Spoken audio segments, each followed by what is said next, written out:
So hello guys, welcome to study time. So आज हम start करने जा रहे हैं अपना चैप्टर 6 भक्ति सूफी और परंपराएं। तो ये हम उसका पार्ट 3 है। तो हमारा उत्तरी भारत तक हमारा रह गया था, तो हम उत्तरी भारत से स्टार्ट करेंगे। उत्तरी भारत में धार्मिक उफान। इस काल में उत्तरी भारत में विष्णु और शिव जैसे देवताओं की उपासना, पूजा अर्चना मंदिरों में की जाती थी, जिन्हें शासकों की सहायता से निर्मित किया जाता था। कुछ इतिहासकारों का मत है कि उत्तरी भारत में यह वह काल था जब अनेक राजपूत राजाओं का उद्भव हुआ। उद्भव मतलब वो पनपे, मतलब वो बने राजपूत राजा, और इन सभी राजाओं में ब्राह्मणों का महत्वपूर्ण स्थान था और वे ऐहक तथा अनुष्ठानिक दोनों ही कार्य करते थे, और उनकी इस संप्रभुता को सीधे चुनौती देने का प्रयास शायद किसी ने किया।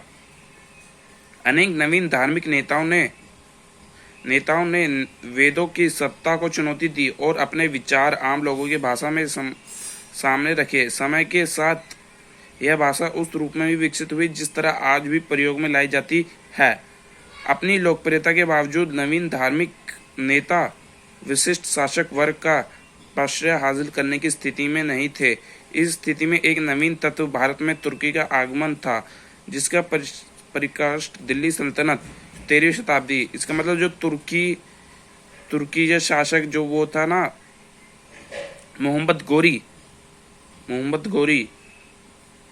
गोरी ने जब वो दिल्ली के शासक पृथ्वीराज चौहान पे हमला करा था, तो उसके बाद दिल्ली सल्तनत की स्थापना हुई थी। जब वो मोहम्मद गोरी पृथ्वीराज चौहान को अपने शहर ले गया था, तो फिर पृथ्वीराज चौहान द्वारा गोरी की हत्या कर दी गई थी तथा दोनों मर गए थे। फिर उसके बाद मोहम्मद गोरी का एक गुलाम था जिसने युद्ध में बहुत अच्छा लड़ाई लड़ी थी, तो उसके बाद वो दिल्ली सल्तनत की स्थापना करी थी उसने।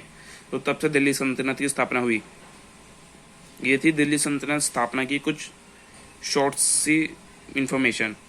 सल्तनत की स्थापना राजपूत के राजाओं और उनसे जुड़े ब्राह्मणों के प्रभाव हुआ, और इन परिवर्तन का प्रभाव संस्कृति और धर्म पर भी पड़ा। सूफियों का आगमन लगभग छठी इन परिवर्तन से एक महत्वपूर्ण अंग था। आ जाइए 10 सालों के लिए नए ताने बने इस्लाम परंपरा। 7वीं सदी के मध्य एशिया में लोग देश के उत्तरी पश्चिमी प्रांतों में आकर बस गए। 7वीं शताब्दी में इस्लाम का उद्भव के बाद वे क्षेत्र उस संसार का हिस्सा बन गया जिसे अक्सर इस्लामी विश्व कहा जाता है। इस्लामी विश्व आप यूएई को कहते हैं। अरब शासकों और शासित के धार्मिक विश्वास।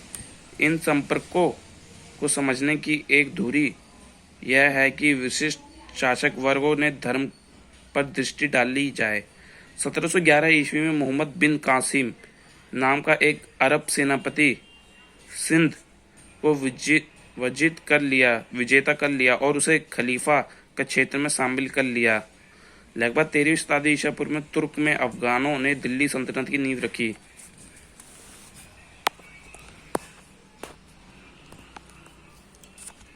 सैद्धांतिक रूप से मुस्लिम शासकों ने उल्मा मार्गदर्शन पर चलना होता था। उल्मा से यह अपेक्षा उम्मीद की थी कि वे शासन में शरिया तथा अमल सुनिश्चित करवाएंगे।